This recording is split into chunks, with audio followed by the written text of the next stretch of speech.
প্রতিনিয়তই দূষিত হচ্ছে খাবারের মূল উৎস। শিল্প কারখানার অপরিশোধিত বর্জ্যের ভারী ধাতু কৃষি পণ্যের সঙ্গে মিশে যাচ্ছে চাষের প্রাথমিক পর্যায়ে। আবার কৃষিতে মাত্রাতিরিক্ত রাসায়নিক ও কীটনাশকের ফলে মাটি দূষণ কমিয়ে দিচ্ছে খাদ্যের পুষ্টিগুণ। এতে করে আশঙ্কাজনক হারে বাড়ছে ক্যান্সারের মতো স্বাস্থ্য ঝুঁকি। দেশের মাটিতে জৈব পদার্থের পরিমাণ গড়ে 2% নিচে নেমে এসেছে।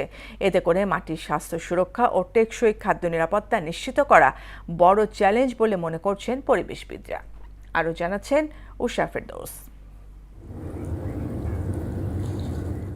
শিল্প কারখানার এমন অপরিশোধিত দূষিত বর্জ্য মিশ্রিত তরল টিস্যুতে মিশে যাওয়া এখন অনেকটাই স্বাভাবিক ঘটনা, যাতে মিশে আছে ক্রোমিয়াম, ক্যাডমিয়াম ও সীসার মতো নানা ভারী ধাতু। আর এই বিষ মিশানো তরলেই হচ্ছে ফসল উৎপাদন। এমন চিত্র শিল্প এলাকা গাজীপুরের। তবে এমন গল্প দেশের সব শিল্প এলাকার। ধানই হয় না, কারখানার পানি নষ্ট এসে একবারে শেষ হয়ে যায়। পানির কারণে যে পোকা ধরে, আমরা যে খরচ করি এই খরচের টাকাও হয় না।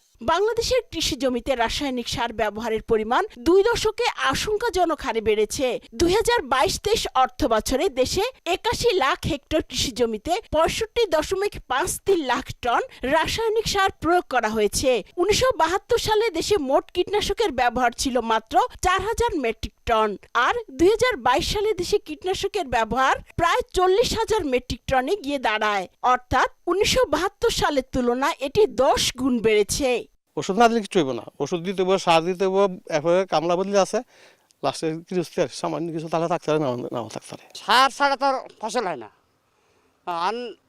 দরকার দেয় নাকি। দেশের প্রায় 70% মানুষ অনিরাপদ খাদ্য গ্রহণের ফলে নানা অসংক্রামক রোগে আক্রান্ত হচ্ছে এবং এতে মৃত্যুর সংখ্যা বাড়ছে।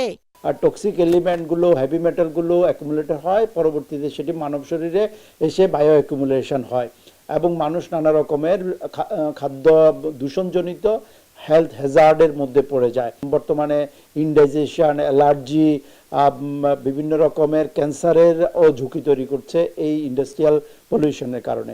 দেশের মাটিতে জৈব পদার্থের পরিমাণ এখন গড়ে 2%-এরও নিচে নেমে এসেছে।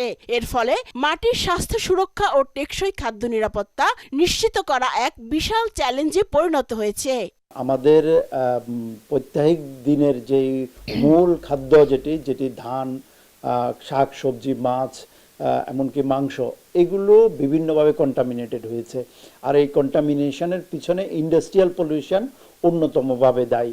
প্রতি বছর বিশ্বে প্রায় 60 কোটি মানুষ খাদ্যবাহিত রোগে আক্রান্ত হয় এবং প্রায় 4,20,000 মানুষের প্রাণহানি হচ্ছে। উষা ফেরদৌস, মোহনা সংবাদ।